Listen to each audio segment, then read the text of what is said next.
কবিতার নাম রমজান আসে বছর ঘুরে। কবিতাটির আবৃত্তিকার ও রচয়িতা আমি মোহাম্মদ হাসিবুল ইসলাম। রমজান আসে বছর ঘুরে, পাপ মোচনের সুযোগ দিতে, রহমত মাগফিরাত নাজাত লাভে, আল্লাহর সন্তুষ্টি পেতে। রমজান আসে বছর ঘুরে, সালাত সাওম কুরআন পাঠে, হাজার মাসের সোয়াব লাভে, অনাহারীর কষ্ট বুঝতে।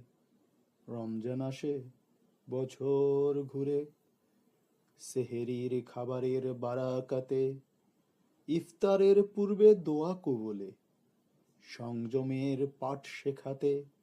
রমজান আসে বছর ঘুরে, বাঁচতে শেখায় দোজখ হতে, জান্নাত লাভের আশা নিয়ে, নিজেকে শুধরে নিতে।